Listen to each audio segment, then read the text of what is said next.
Hello everybody, my name is Andrew Russell, or Super Z Russell, and today I'm bringing you a special video.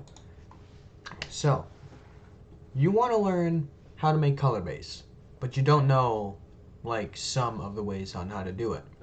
I'm here to teach you. Alright, so, you want to make basses that sound like, or even, I will show you 4 of the ways I know how to make color bass. Now, I'm gonna unveil each one just by itself. So we'll start off with vocoding. Now, vocoding, probably one of the more complex. Yeah, it's up in the complex area. So for vocoding, we have 2 settings that are required. One is the modulator, one is the carrier, but the most important one is Vocoding, which I don't even have plugged in yet. Now that's in. And so, yeah. So this is what we're working with right now. Something very simple just to start off. So, say, I'm gonna take a pad or something.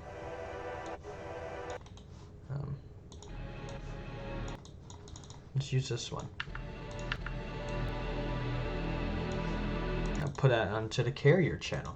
Now, what each of these do, the modulator, which is kind of like what's being vocoded. The carrier is what it, I can't explain it well, but you'll see it in motion. So, first you want to route the modulator channel to the Vocoding channel using sidechain of this track only, and do the same thing with carrier.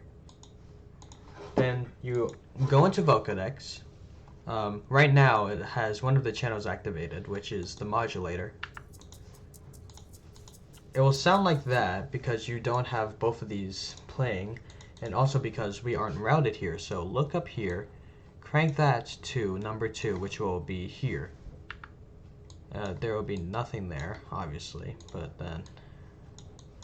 And you can tweak settings right now, but I'm going for what I feel is good. Oh, okay. This is what we have. That is a quick little thing of what we have.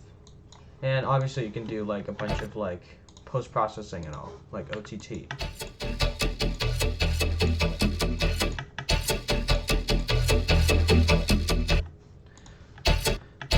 Even just adding reverb and removing the low end and just putting your own like bass underneath it.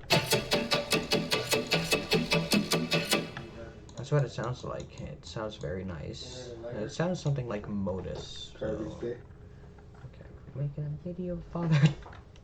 Okay, yeah. So yeah, we have this, the very first one I know about, which is vocoding. So. You can go back into Vocoding, change a bunch of things.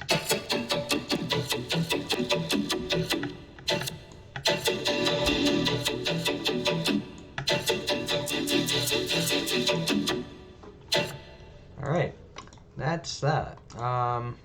Number 2, now we have pitch map. Pitch map is the easiest one to use, but also the hardest to get because it is paid.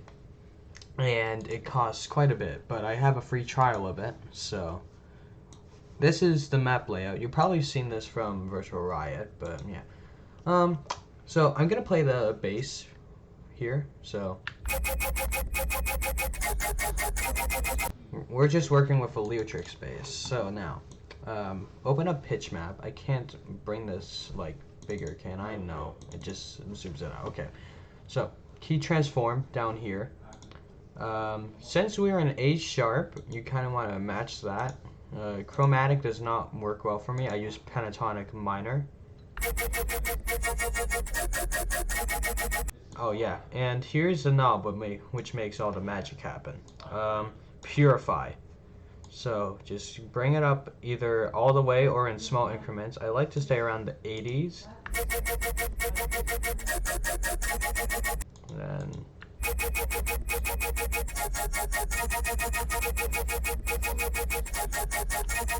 that's what it does to the sound. I'll play it without first. It may not be noticeable, but it adds pitch to some atonal sounds. Like, hold on, I'm gonna grab one from another Disciple pack. What's a good one to use it on? No, not drums. Melodic bass loops. I'm using this from Alarm.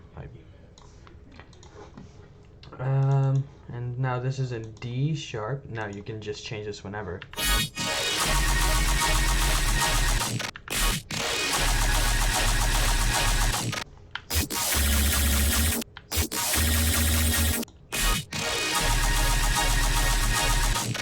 You can tweak it more. You can like add different EQs, different effects onto it to make it sound more unique. Yeah, that's the basics of pitch map. Now, convolution reverb. Convolution is interesting. It's the way Chime makes his basses. So I'm gonna just play this. It's an infect bass, but I already have Fruity Convolver up on here, but it's not doing anything much. It's just on the default like convo. So that's what the default one sounds like, and it just adds like a reverb to it. You see, I mean, that's cool and all, but it's not what we want. So I'm gonna go into our sample pack here. No, not that. This is an E, so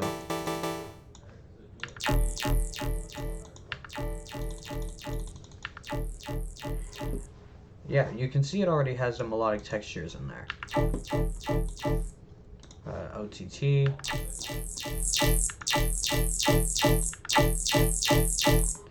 I'd say convolution is the trickiest one to do because it requires like a lot of trying to balance out different, like the mid area, high end, low end. It's kind of a mess, but you can, when you do it, it will come out kind of cool. And next up, and the last one I know of, is Resonator. Now, Resonator, if there's a few resonators out there, but the one that I'm using mainly is in Patcher, right here. There we go. Preset, Resonator. It's up there. Julian Nucleon Resonator. I'm turning this down because it is a bit loud once everything plays. But this is where kind of the magic happens. You'll need to open up your channel rack here, plug in MIDI output or MIDI out, just a piano, and when MIDI inspect is off, it won't play. So,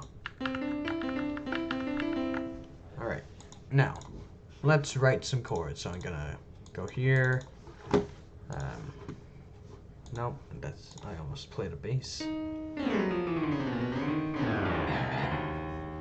This is just using some kind of low notes.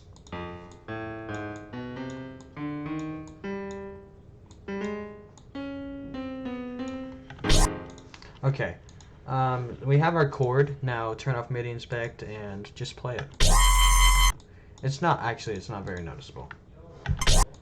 Maybe this wasn't the best one to use it on, but I can grab another.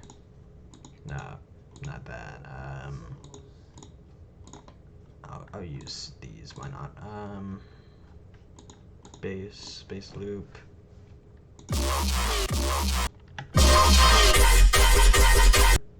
It's there. You can hear it. Turn up feedback maybe a bit. There you go.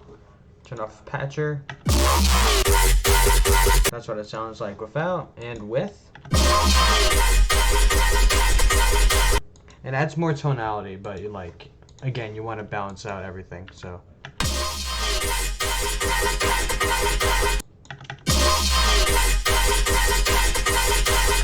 That's just a rough thing. But yeah, I hope you find this very useful if you are making color bass or if you're wanting to get into the flow of color bass. These are the only ways I know of. There's sure there's gonna be like plenty more, but I don't know of them. So feel free to experiment. Try to make your own way. I know Skybreak stretched out a song once and made that into a bass.